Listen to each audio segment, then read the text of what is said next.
I think a lot of these ambassadors have been around on the product for so long that they've brought their crew here. They've brought the 5 to 10 friends that they really want to be here. And we're missing out by not talking to people who are brand new and feeling the need of who are my humans here? I haven't quite found them yet. Let me bring some friends in. So we ended up doing launching literally that day. We put a Calendly together, we put an email together, and we launched a research project to start interviewing people that next day. Quickly got insights from 12 different groovers within a 3-day period. It was mind-blowing just hearing some of the different things that they were sharing because they were so different than what we were learning in the ambassador program. They were at a different part in their journey. Welcome to Community Dissection, where we dissect online communities to give you an inside look at community design, architecture, and evolution. Let's dive in. Hello, and welcome back to another episode of Community Dissection. In this episode, we are dissecting the community evolution of the app Groove. So I have with me Taylor Harrington, Community Manager Extraordinaire. If you have been around the community space, you have likely seen and heard about Taylor. Honestly, Taylor, you are in my brain the upper echelon of community management goals. Truly, I'm oh my goodness. The way that you, well, one, I know, and hopefully you'll mention this when we do your proper intro, but I feel like you cut your teeth in the community, the pre-community era with Seth Godin, and used a lot of those skills that you developed to really pave the way for a product-led community. Or sorry, I wouldn't actually classify Groove as a product-led community. I'm curious how you would classify it, but a world-class community right alongside of and baked into a product. So I'm going to stop fangirling for a second, and I'm just going to let Taylor tell us about yourself. Who are you? I'm even more excited for this call now. Thank you. Yeah, I like to introduce myself as a party host, a board game player. I am head of community at Groove. I love helping people feel what I call the opposite of loneliness, which is a phrase I stole from Marina Keegan, who basically says, we should have people that are on our team in the world who are supporting us on a regular basis. And that's what the opposite of loneliness really feels like. And what she was afraid of losing when she left college. And I feel like I've really taken that description and made it what we're creating at Groove. And so it's something I'm really passionate about. And the fact that I get to do it for a living and help people feel connected and find their people and have a more meaningful way to interact with each other on a regular basis is just wild to me that this is even a job. But yes, before this, I was working with Seth. I started working with him while I was still in college, basically was brought on to help him build his Instagram. So social media marketing was really my foot in the door to start thinking about things differently. And of course, Seth has quite the blog. If you've never read one of his books, Purple Cow, This is Marketing, Linchpin, so many of them focused on people becoming the best version of themselves and helping the world connect in a more meaningful way. And so he went on to then create workshops. He has this great blog he posts daily. And so all this stuff, yet he didn't have an Instagram. And that's where we really started. And then I came on full time after graduation to work on those different online workshops, which really were sort of the pioneers for this online cohort-based learning. And of course, in 2020, when COVID hit, they were much more popular and we were suddenly Zoom experts and online gathering experts. And it was a really cool space to be in at that time. And I learned so much working with Seth on such a tiny team. We had a very cool office. It was 6 of us on the team. So yeah, it definitely helped me think about community from the perspective of helping people be generous in the world and generously help out each other and receive that generosity back. So yeah, I'm really excited for this. I can't wait. I feel like this is the best moment in time for me to have a wacky conversation about this journey because we're sort of in a weird pivot and this is going to feel like community therapy. I will be charging as a therapist. Amazing. Great. Lovely. I will send my 150 after. Okay, so let's dive right into that. Tell us about who this community is for and how it initially got started. Let's start there. Cool. So yeah, I joined the team back in June of 2021. So Josh and Sruli, who are 2 of the co-founders, and then Toba came on as a co-founder later on, but was working on it in those initial moments too, had basically started this in 2020 as they'd had experience as freelancers, folks who were, business owners working for themselves, feeling that loneliness of, I wish there were people like me that I could almost like sit at a coffee shop with and just enjoy being together and have that social accountability, but also to be surrounded by people that lift you up and are inspiring you. They're doing their thing, you're doing yours. And so that's where it all began. And then they launched the app in March of 2021. So right before I had joined on the team, and there were like 26 people on the app when I joined. I remember that number. And it was mostly the teammates, the freelancers we were working with, our investors, and then a few like close friends of the team and family members. And so I really did get to start from day one of like, who are we creating this for? And what is the change we want to make in the world? Why are these people coming together? And it's funny because obviously you've grooved before, you're a groover. Those early days, like you would laugh if you saw the initial screen of what it looked like, because it truly was a button that was like groove now. And for anyone listening, grooving is co-working together. So it was like groove now. You couldn't see anyone's profiles. There was no way to message anyone, no way to do anything except for literally hop into a video session. So those were like the beginning start of it. And I think the key was at that time, and it's still really true, that we felt like the best persona, the people that we were really building for this to click with them and be something that was regularly a part of their practice of getting stuff done and meeting other people, was folks that were working for themselves. They didn't have that structure of having a boss, having a team that they were clocking in at 9:00. Groove could really help them in finding that structure for themselves, but also help them feel less lonely in that journey of paving their own path, no matter how wacky it was. And that's really, I guess, just where we initially started. Over the course of the last 2 years, we've given it to different people throughout that, whether it was a community or folks who worked remotely, or, there were some students that came on at one point. And so just trying to experiment and see like, who does this fit for? Because we want to know like who it's resonating with and build more intentionally for that group. So I actually am having conversations tomorrow. Josh, our CEO, is flying into New York to really get clear about being louder and prouder about who this is for. But I would say that as of right now, it's for the creative folks that are paving their own paths, whether that's folks that are solopreneurs, freelancers, business owners, coaches, writers, people who have this like interesting, wacky way of doing things and are really interested in paving a path that works for them and their lifestyle and who they are at their core. There's a really interesting book called The Second Mountain that talks about like how a lot of people go through this first mountain of their career and then go through a second one, possibly. And so most people stay on the first mountain. Then there are the second mountain type people who maybe they did a corporate job first and, they kind of said, you know what, this isn't for me. I want to find something that's more myself. And they start going on this second mountain of rediscovering what they want to be doing in the world. And a lot of folks never get to the second mountain, but we've found that groovers are second mountain people. So whether they're in between that valley and just starting to get started up that mountain and they're like, wait a second, there are other people here like me, like that's really where they are. There's some people in the Groove community who are a little bit further on that mountain, who have been doing it for a few years now, and they feel a little bit more solid and confident in being on that mountain.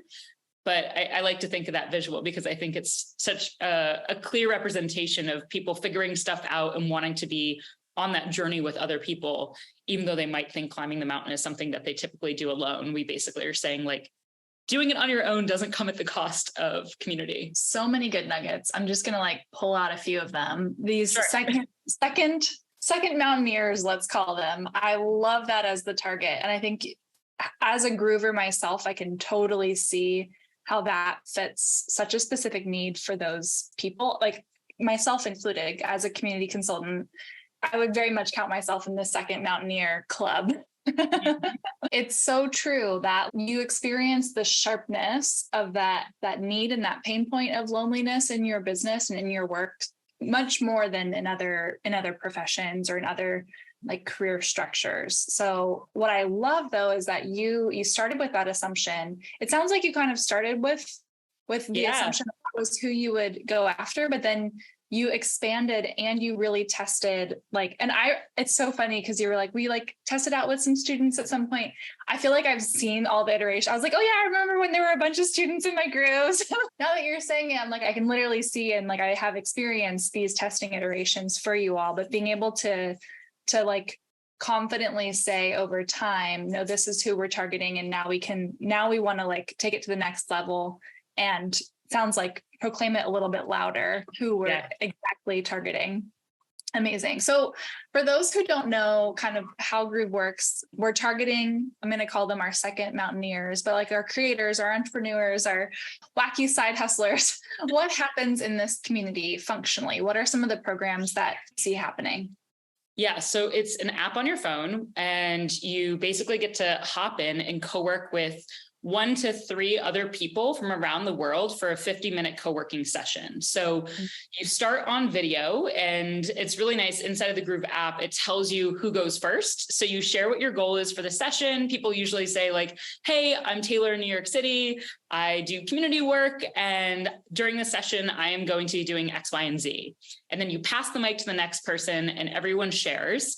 Once you've done that over the course of a few minutes, you go off of video into a work session where you have a to-do list, you can share what your goal is, and then those tasks that you can check off that are a little bit more bite-sized, and you end up in a chat. So as you go, through those 50 minutes, you'll see the time tick down, and you might say, oh, I just finished clearing my inbox, and you check it off, and someone sends you some emojis back or says, way to go. And then at the very end of those 50 minutes, you come back on video and share how it went. So sometimes you're in grooves with people you have hung out with before, and Groove helps you find those people again and again.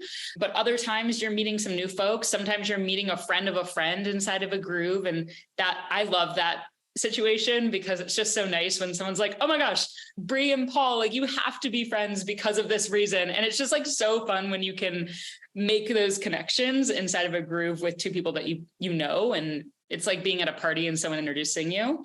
But yeah, you get to really have that crew of people that you go throughout your day getting stuff done. So a lot of people will start in their morning, or whenever they kind of get into their workflow. Let's say it's at 9:30 in the morning.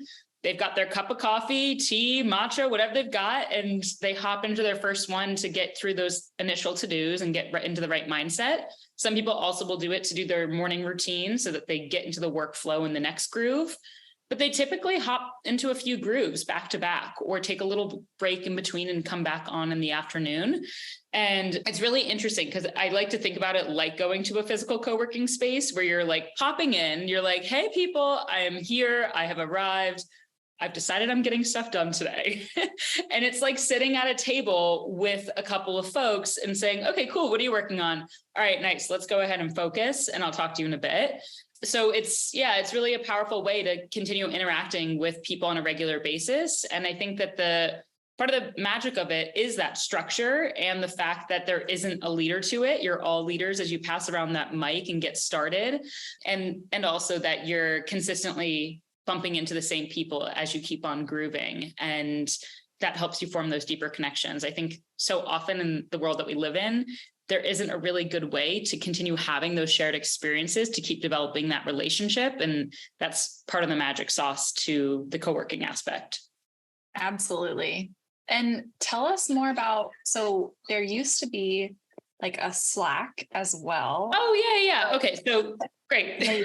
Oh, yeah. Like the other parts. Yes. Okay. So we also have a goal planning party that we host every month. That's a lot of fun because a lot of these folks don't have that same type of goal setting that you might have in a typical job where it's like the accountability of having a meeting with your boss every month or every quarter or every week.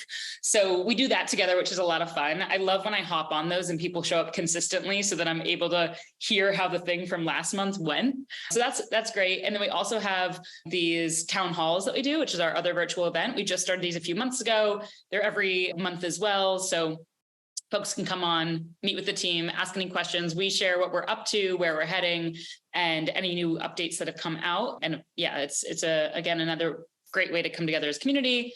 And then we have the Slack group. So the Slack group is really something that we started back when the app didn't have that function of being able to message each other, plan when to groove next, to have any sort of outside of the Groove async experience. So it really became a playground for us to test different things. And it's funny because as we're sunsetting it now, probably in the next few days officially, as we've now built something called the bulletin boards, where you can respond to different prompts, share a goal for the week, a win, ask tech questions, read the announcements, all that good stuff. Those things were all experiments that originally started in Slack, and we moved into the app as we had more resources and more time for it. So it's been really cool to see that evolution of something being an experiment and saying, like, is this working here? And if it's not, let's go ahead and get rid of it. It is funny, like, there's part of me that's sad about Slack leaving, because I know that some people do use Slack for other groups that they're a part of. So it keeps Groove top of mind if they are frequently in Slack, versus like everything living in one platform. But I'm more excited for everything to be in one place, that you hop into Groove and you're intentionally showing up in that space and are able to be a part of it in all of those different ways without having to check another platform. I think it gets quite confusing when you're in too many different places, and it does make a lot of sense for those things to be more integrated, even like sharing your goal of the week. And now that you can do that inside of the Groove app, it sticks with you on your profile, which is really cool that people can see what you're working towards during that week. You said so many good things. I want to dive into the experimentation more in a second, but before we do that, we're going to actually also dissect the member experience in Groove. And this is going to be a bit of a different episode for us, because normally we're used to really dissecting communities that are either in like kind of a fragmented ecosystem, like a little bit of Slack, a little bit of social media, like all over the place, or in one centralized place. And you all have built your community, and like the entire community experience is baked into how you use the product. So I'm really excited to dissect that with our friend Victoria Cumberbatch. So if it's out already, we'll link to it right here, right now. You can check that video out to get an understanding of what is the community experience as a member, or like and subscribe so that you'll be alerted when that community dissection comes out. Tell us more. I've heard experimentation several times now, and I know that this is something that you are particularly, I don't know if you're just stoked about it or if you're gifted in this area, but tell us more about what your experimentation process is like in community and the evolution of community building. I feel like I've loved experimentation ever since I was really little. Like, I have always been up for the challenge of like, this might not work, but let's find out and like, let's learn from it. I remember I was in middle school, and I remember making a 3-tiered cake for the first time. And I was so excited. I was like, oh my gosh, I see this on the Food Network all the time. I want to make a big cake and like make it multiple tiers. Little did I think about like how they truly do have like structures to these things that keep it all together. So it was on my birthday, and I made this cake that just completely flopped, and like it was like caving out because it was too thick and big. But I think that like this has always been a part of something that I've liked, is like, I see something and I'm wondering if it's going to work. Let's go ahead and give it a shot. So I think I've always brought that energy to anything that I do. And I think that Seth also touches on this a lot, of like, the best things are worth testing when you lean into the possibility of this might not work. And we've been doing that since literally day one of Groove. I think even like figuring out, it's not even hacky ways of doing things. It's like really intentional experiments that will teach us the learning that we need to make a good decision about what comes next. It's like almost like a taster. Like it's like having an appetizer of what could come next. So when we did the Welcome Crew is a great experiment that we did once, where we had 5 Groovers come on, and we wanted to test like, what would it look like if inside of Groove, you were able to be welcomed by a member who had been around for a while and schedule a Groove with them?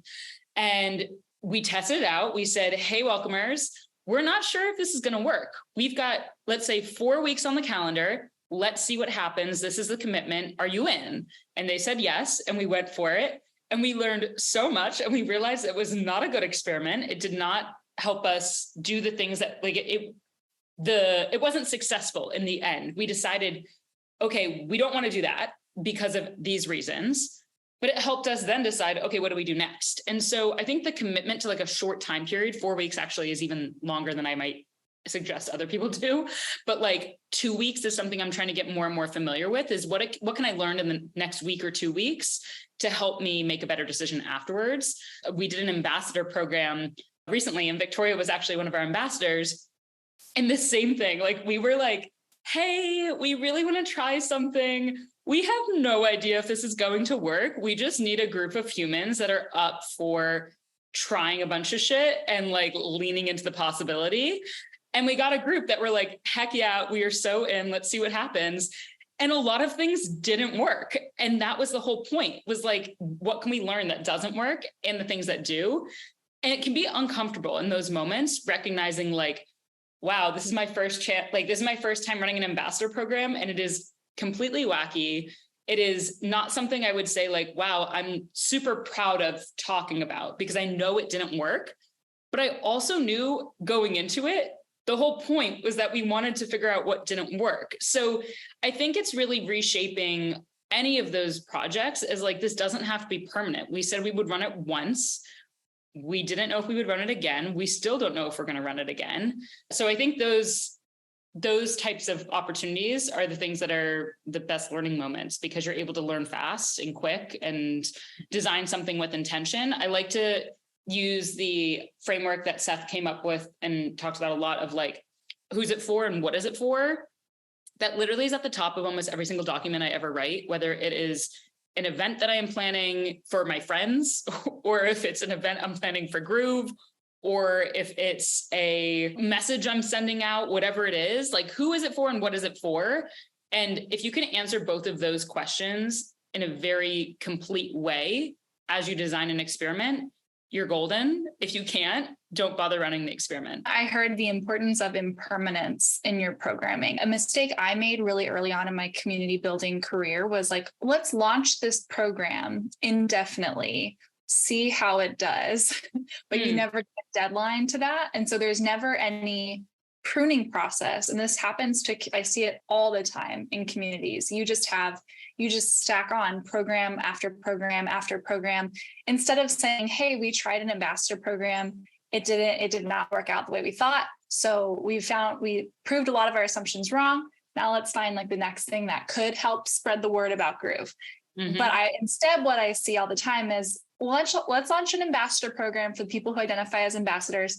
Okay, that was okay. Now let's launch an affiliate program for the people who identify as affiliates. Okay, that kind of worked a little bit. Okay, now let's launch a referral program for the people who, and it's like, oh my God, stop layering over programs. But I love when you have that like really short time frame to kind of like test and iterate and find what is the nugget within the ambassador program that did work, and how do we adapt that and improve it for the next experiment is it's going to be such a better community experience in general, because you're not just creating a more complex system in an effort to throw spaghetti at the wall and figure out what sticks.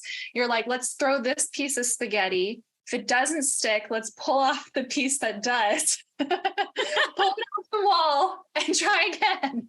Yes. I love that image.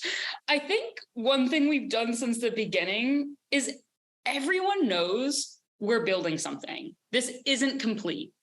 And so the transparency around the fact that we are testing things all the time, even our Slack group, if you looked at like the initial welcome message for someone that would end up in Slack, it even said, like, this is not a permanent home for us. Eventually, we're going to be moving into the Groove app. And that was the intention from the moment we launched it and how we communicated around it. Of course, there's communication in a lot of different places. So it's like some people may have been like, oh, I never heard that. But it really was like how even in the welcome email that you would get around like, hey, join our Slack, there was always like a comma. This is not where we're going to live forever, but this is how we use it in the meantime. And I think that those moments of transparency where you can say to community members, hey, we're truly testing something here. Can you be along for the ride? Those are the people that are going to stick with you and are going to be up for the challenge and up for the experimentation and the research projects and all that good stuff. The key is like, you don't have to promise that it's going to be something forever. And it actually takes a big weight off of your shoulders when everyone just knows that, and you don't have to put yourself on the hook that it's going to definitely work, because you truly have no idea. Yes. Yes. And anyone who says differently is just kidding themselves. I wrote a community of scientist mountaineers because what's so fascinating is that by the very nature of your work, Taylor, you are like training and conditioning your members to adapt a learning mindset. And I'm kind of like formulating this theory about why these creators are such a strong target for you all and why they're such a strong demographic. And I think it's partly because like the way that you are building the app and building the community, they are able to even understand better their own process for how they are building their business. They're like, oh, wow, like Taylor has like, she's always like, okay, this is impermanent. We're going to try this thing out. We're going to test it. Hey, update, it worked. It didn't work. Here's our, like, they get to see those behind the scenes iterations. And my theory is that it's actually making their business development even stronger because they're learning from you along the way. So I hate to say that you're like the linchpin of Groove, but I don't think you can ever leave. Yeah, I appreciate that reflection because I think it's so interesting to think about all of the tests I've seen Groovers make. I was just talking to a Groover the other day who was like, I'm going to try out a newsletter. And she went for it. And she was like, I don't know if I'm going to write every week, but I'm going to start the commitment of getting my first, I think she said 12 subscribers. And I was like, well, I will be your number one. And the other person in my group was like, I will be your number two. And she was like, okay, I'm only 10 more subscribers. I got this. And then she was like, then I can send out my first. And I think when you start to create like, almost like what's your MVP version of something? Yeah, it does welcome this like new feeling of what can I learn? And I mean, I love being around people who say that they're lifelong learners and want to learn and want to try new things. So I think that just by the nature of like why I also love building this thing, it's like I love being around these types of people. These are my kind of people. Yeah, it doesn't hurt when you when you're the one leading the community. I mean, you can definitely do it if you don't like resonate with or like really deeply like I think you have to deeply empathize with your community members, even if you don't have the exact same like skills or giftings or interests or talents. But when you do, it makes it all so much cleaner. I don't think I would be doing my best if I worked on a community that I wasn't loving the members and I wasn't like feeling the pain that they're feeling or have felt something similar in the past. I don't think I would do my best job. Some people would love that challenge. It's funny because when I was interviewing for different roles before Groove, I remember being in one conversation where something wasn't sitting right with me. It seemed like a really cool role, but something wasn't sitting right with me. And I realized the big aha moment was they didn't really want to be there. Their boss wanted them to be there. And I just was like, I actually think the most important thing for me is the members. They're the people I spend the most time with, and I really want them to be there. And I want to be really connected with them. And some people, like I said, would find that challenge really exciting. I don't think I'll ever work on a community where I am not really connected to those members. I don't think that will be, if I'm in that position, something's wrong and I'm really looking for a role that that I'm like, I just need to pay the bills. No, I would completely agree. I'm trying to think, and maybe this is like a more universal thing. For me, I resonate with that a lot. Like in order for me to do my best work, I kind of have to be the target member. Mm-hmm. And maybe this is just a lack of like, some people I think can access that like deep empathy, even if they are not like in that exact same experience. This is something we actually talked a lot about in Seth's workshop that I'm not always so good at accessing, but it makes it so much smoother when you are the target and you're like, I know exactly what the pain that you're feeling right now. And now let's collaborate on how to move forward together. If you're enjoying our community dissection episodes and have a community of your own, then I invite you to download our community audit checklist. This is a quick list of things that you can go through and identify in your community that you have, are missing, or might need to be clarified. So don't wait today to improve your own community. And if you're interested in having your community dissected by me and a couple other community professionals, you can nominate your community through the form in the description.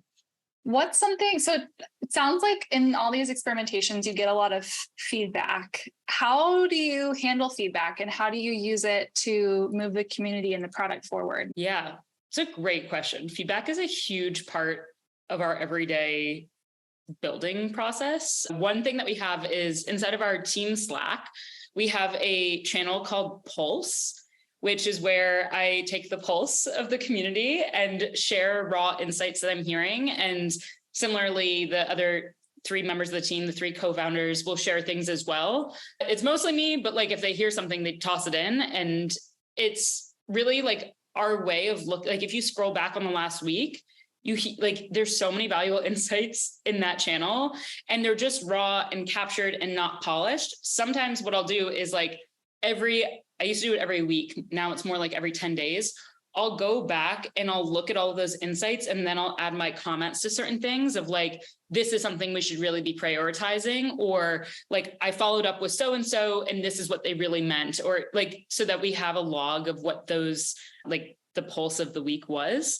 So that's a really helpful way to capture live feedback, because unlike many communities, all of us are like in video chats with our community members every single day, which is like so interesting as a community leader to have, because one, it's like I get to hear great feedback in the moment as it's happening.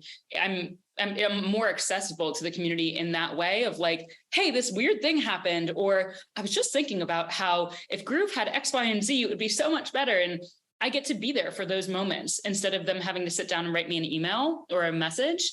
So I think I get more feedback through that, and same with the other team members. I think the other thing is like, it is hard in those moments, because when I hop into a Groove to co-work, I'm not always in the mindset to receive feedback in that moment. That's a really hard thing to ask someone, to be ready at all times to receive feedback. So I've had to learn like, what are some different things that I can say in those moments when I'm like, I just want to be here to get stuff done too.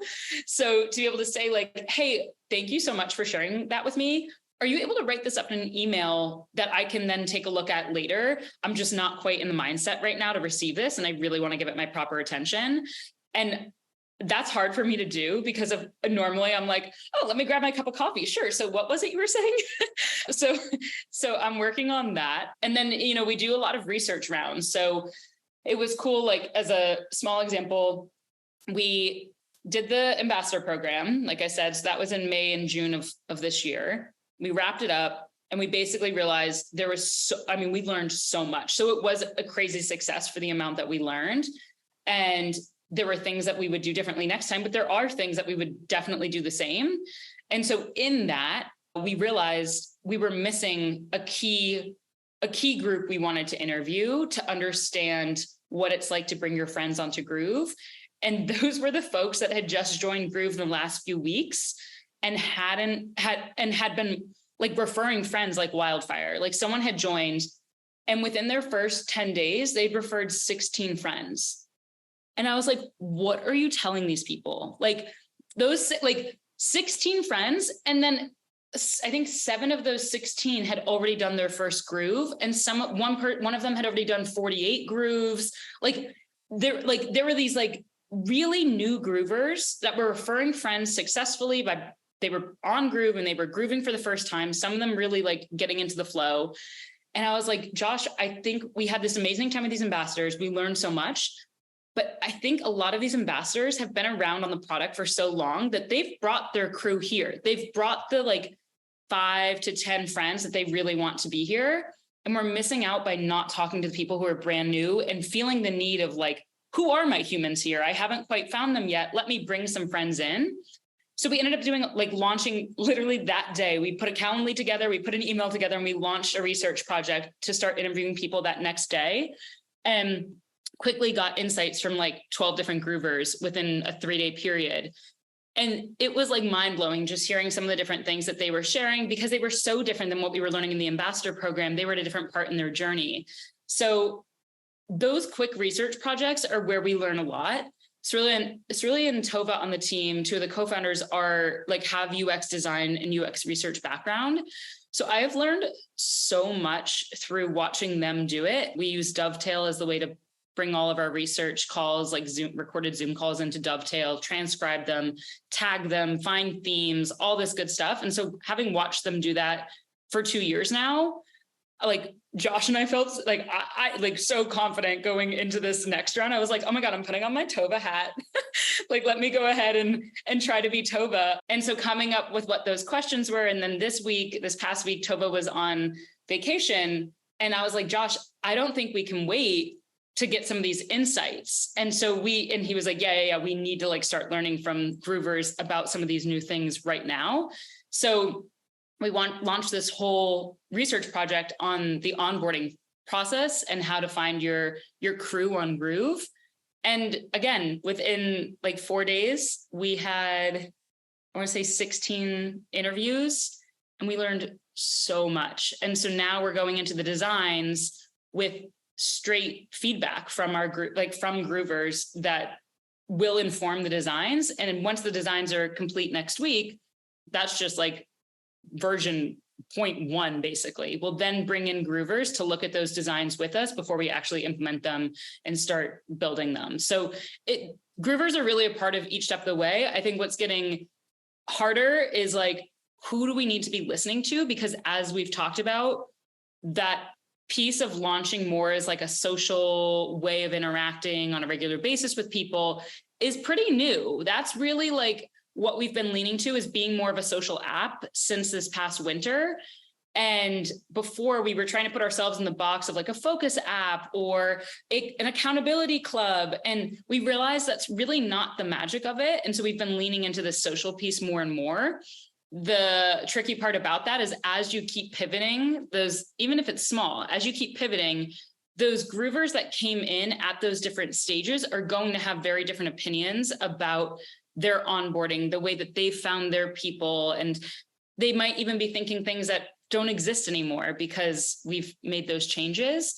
So we've been having like a clearer lens of how do we really listen to the people that have joined since about March and learn from them as much as possible in this stage. Not that we're not listening to the other groovers. We interviewed several of them for this past research project, but with a more of a focus of like, these groovers are the ones that know this new version of Groove more than the other ones do because of timing, like simply because of timing. So, wow, that was a long-winded answer to experiments and whatnot. Okay, so what I loved that final note, because I was going to ask as a follow-up question, there can tend to be a very vocal minority in community, and it tends to be like the old guard, the ones who joined before. And I experienced this, and I fell into that trap for years of just like, we have to be loyal to them. We have to be committed to them. Like, their opinion matters. Like, they've been so committed and loyal to us, which is true. That's not untrue, but it's exactly what you're saying, but our entire product and community is constantly iterating and changing and evolving. And the who we're targeting and the purpose is like very, very small, like 1 degree changes. But if you give it, 2 years, that's a pretty significant change. I think it's just a part of the life cycle of community. And if you're not willing and able to do that with your members, I think eventually it'll feel like a stale pond with no new water flowing into it. And so I think it is especially important. It's counterintuitive because you want to listen to people who have kind of earned their place. They've stuck around for so long. But I also found in my community management that paying particular attention to new members and what their experience is like is actually what's going to lead the entire community forward and make us all better in the end. But it can feel scary because it's less like older members feel more certain in my mind. That was a really difficult transition for me. So I love the way you framed it. And we also found, after not through near as much like qualitative testing as you guys did, but we also found in our ambassador program that, you do kind of think it's going to be these members who are like tried and true and have been with us for like years and years. But it was always, there's something magical about that new beginning and like the first 30 days. There's just a spark and a gusto there that like you really don't get back after your first 30 days. And so that onboarding experience, and it's counterintuitive, but inviting members and saying like, hey, you might still be figuring things out here, but I would encourage you, even before you feel fully settled in, invite one of your besties in, because it's going to elevate your experience so much more. And we had that exit. It took us 6 years. So it sounds like it took you guys just like one experiment in 4 weeks. Great. So happy for you, Taylor. It's an uncomfortable thing, like you talked about, of like trying to figure out like, who are we listening to? How do we, and as such a small team, it's like, how do you spend your time, and how are you prioritizing what's most important?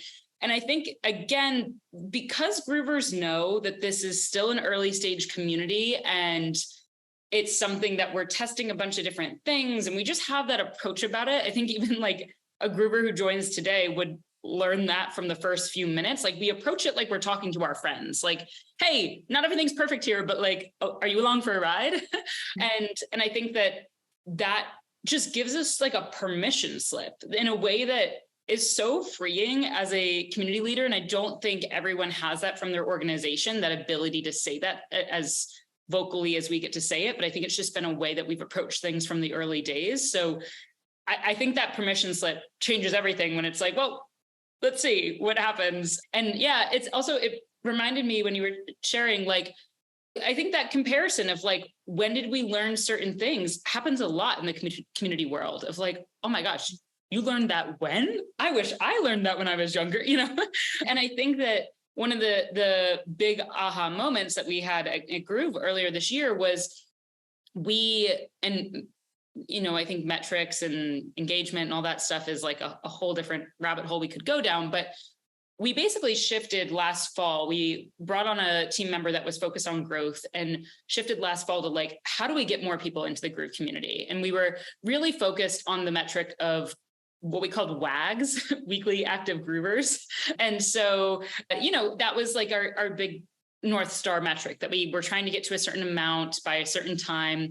And that looked like a lot of different experiments to try to get that number up and say, okay, well, which experiment helped us get that number up the most? How can we scale that? How can we create something that doesn't have one person at the center, X, Y, and Z? Really, we're testing that for a few solid months.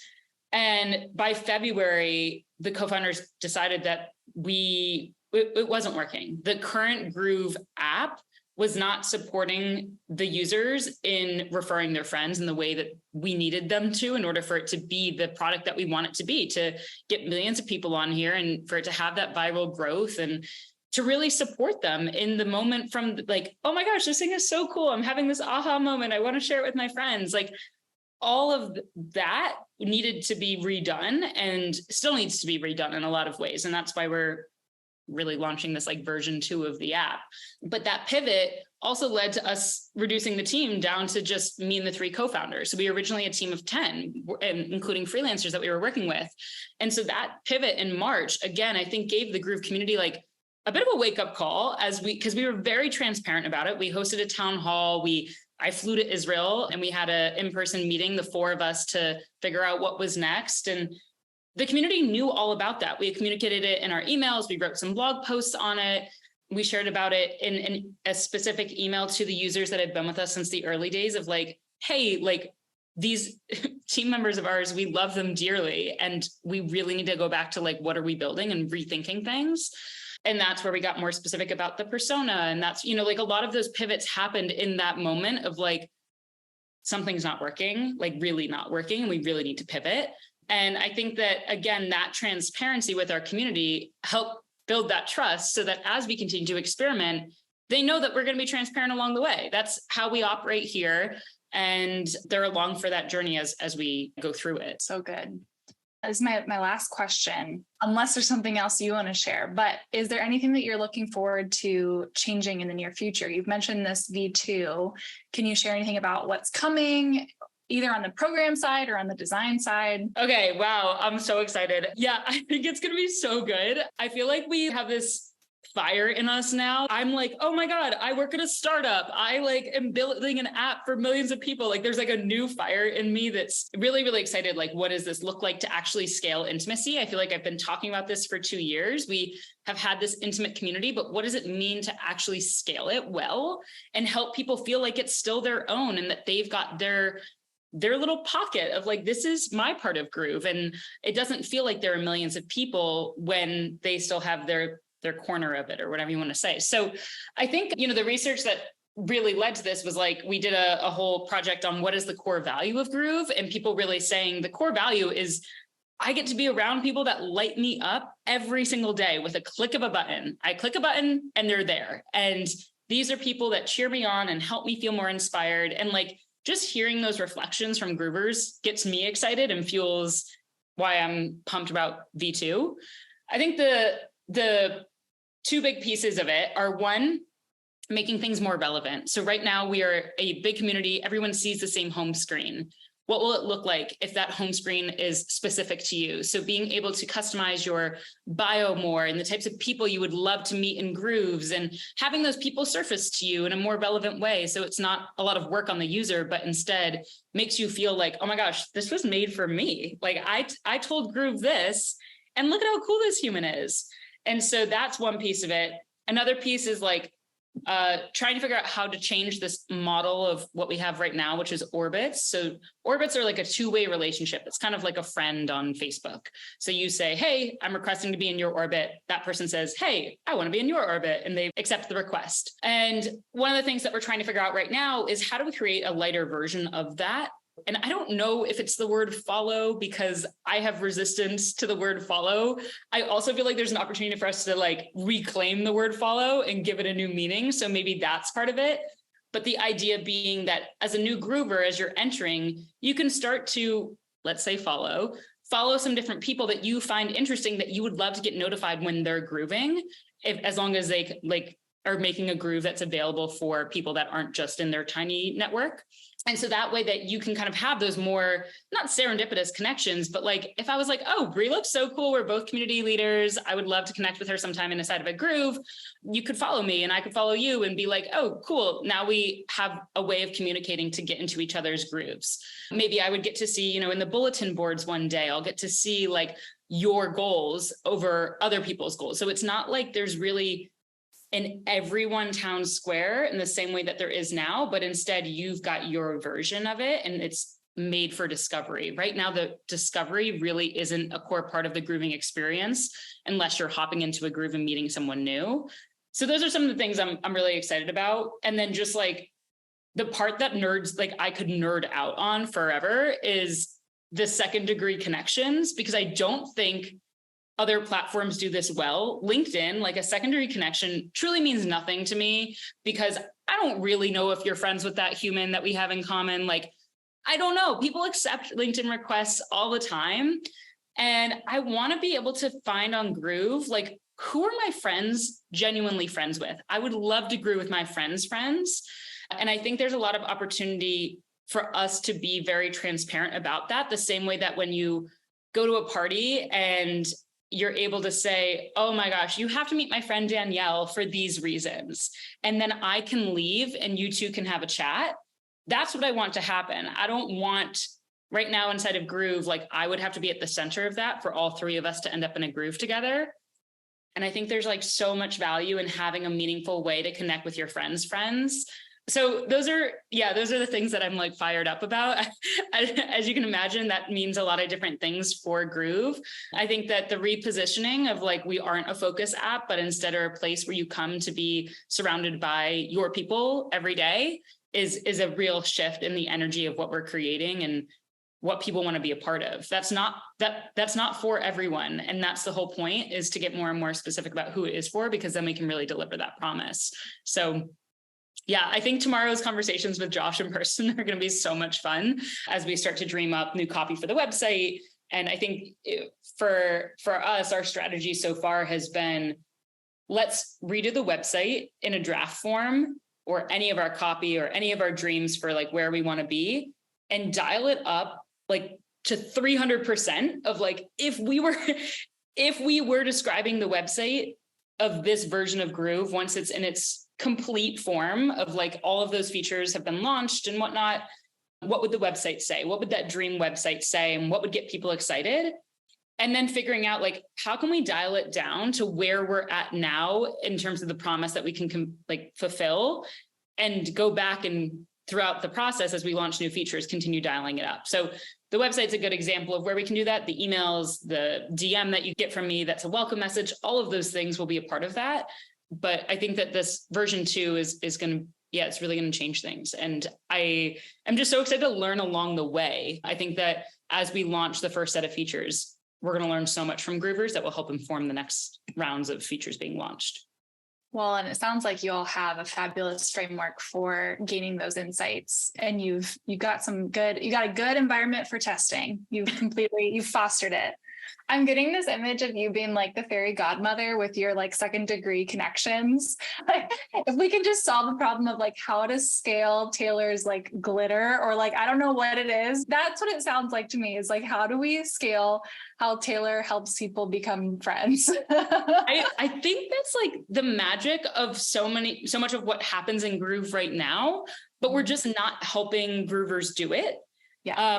There's a great book I just read, and I know every time I say like, oh my God, I just read this great book, everyone's like, not another one from shelf. But I think you could also listen to a great podcast episode and get the nuggets of it. But Marissa King wrote this book called Social Chemistry, and it talks about these 2 different frameworks for how people build networks. And one of them is called broker, and one of them is called convener. And with a broker is someone who is typically at the center of their network, and they've got these different groups that they're a part of. So for me, like I might say, okay, these are my Penn State friends. These are my friends from Groove. These are my Akimbo friends. These are my friends that I've met from New York City events. And like all of those different groups typically have like 3 to 5 people that are pretty close, like inside of them, so that those people would hang out without me being at the center, but I am connected to all of them. And on the opposite end of the spectrum, you've got conveners, which everyone knows everyone. So in an extreme example, you might think of someone who lives in a small town and they know the person that works at the library, but also all the teachers in the local elementary school. And they have drinks out with the person that works at the corner store. And, it's like very connected and everyone knows everyone.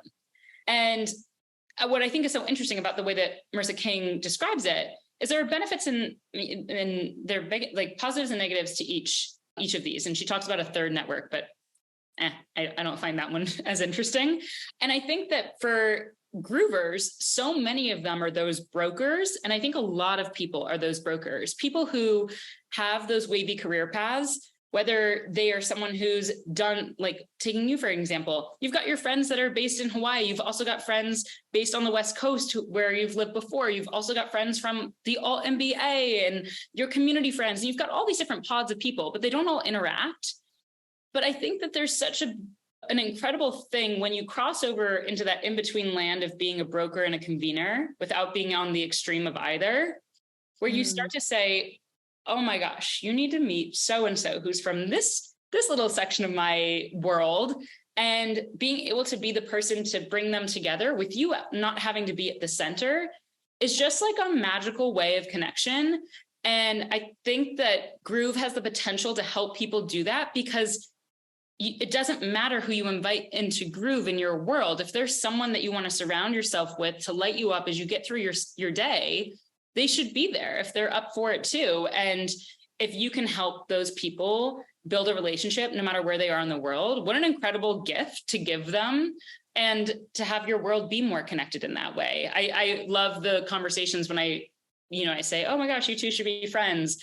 And then, 2 months later, they're like, look, we're at a brewery. Here's a photo. And I'm like, I love that. Like, I love that you've hung out 3 times without me and I don't have to be there. That lights me up. And I think that there's a real opportunity for Groove to help people come out of that phase of being brokers and be a little bit more convener-like, because there's so many health benefits and like social health benefits to having that type of a network in your life. We could chat all day, literally. Oh, I'm taking copious notes. This is fabulous. I love the vision. I love Groove as it is, but I'm even more excited about what you all are building into the future. And if we can get just a little bit more of the Taylor glitter algorithmized for the world. I'm only one human. Let's make the glitter spread.